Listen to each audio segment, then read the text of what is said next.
ndalon Islami miqësinë me njerëz të feve tjera. Islami është fe e cila e thret njeriun të bashkëjeton me të gjithë qytetarët, banorët e një vendit, pa marrë parasysh feve që ndjekin ata apo botëkuptimet që kanë ata. Jeta sociale është e këtillë edhe në të gjitha vendet ku janë qenë muslimanët. Edhe në fillim të Islamit në Mekë, muslimanët jetonin bashkë me idhujtarët. Edhe në Medinë, muslimanët jetonin bashkë me idhujtarët edhe hebrejët që ishin të pranishëm aty. Pastaj normalisht erdhen edhe u ballavaçuan edhe me krishterët, qofshin në Yemenin e asaj kohe apo në pjesën e Sirisë së kësaj kohe, pjesës e Perandrisë bizantine. Do thotë muslimanët asnjëherë s'kan jetuar vetëm musliman të izoluar në një shoqëri. Ata kanë jetuar bashkë me të gjitha fetë e tjera, madje edhe me zoroatristët, adhuruesit e varrit që vinin nga Persia. Islami nuk e ndalon shoqërimin me njerëzit e feve tjera, me njerëzit e mendimeve tjera. Mirë po, bën gradimin, ti si njeri, kur don me ndet edhe me u zhvillu akademikisht, rrin me një intelektual. Kur don me u zhvillu profesionalisht, rrin me një ekspert të një profesioni apo zanati. Kur don me u ngrit në sport, rrin me ata që merren në sport. Edhe besimtari i cili don me u ngrit në aspektin e besimit të tij, rrin me njerëz të devotshëm. Kjo është porosia e Islamit, që shoqërohesh me njeriu nga i cili ke dobi, sepse shoku të bën si vetja jote. Andaj pejgamberi sallallahu alaihi wasallam thoshte, njeriu është në fenë e shokut të tij, andaj le shikon ka e bën shok të tij.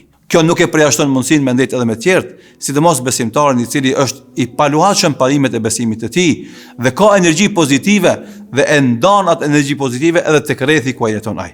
Na kemi shembuj të bashkëjetesës së mirë brenda popullit shqiptar të muslimanëve me krishterët ortodoks, me krishterët katolik, po edhe me të tjerët ateist. Dhe rahmeti, mëshira që ka muslimani dhe besimi i paluhatshëm në Islamin jep guximin dhe fuqinë që ai të rinë me këta njerëz dhe t'ua tregon modelin e muslimanit të ndershëm, muslimanit të moralshëm, muslimanit humanist, muslimanit që vendos të gjithë kapacitetet e tija në shërbim të komshiut të tij, bashkëqytetarit të tij, bashkëvendasit të tij dhe shoqërisë në përgjithësi. Andaj ajo që tentohet her pas here të keq kuptohet nga ligjërimet e muslimanëve se Islami thret në izolim, se Islami thret në getoizim, që nuk është e saktë. Përkundrazi, ka tentativa prej qarqeve islamofobe që të izolojnë muslimanë në qarqe të caktuara duke ia kufizuar të drejtat e tyre fetare. Madje duke keq përdor edhe legjislativin, edhe udhëzimet administrative që me i paraqit muslimanët, megjithëse janë shumicë në vendet tona, si dele e zezë. Ai apo ajo të ndihet e marginalizuar, e stereotipizuar, edhe dal ngadalë të izolohet nga shoqëria që mos të pengohet nga dhënia e kontributit për zhvillimin e shoqërisë.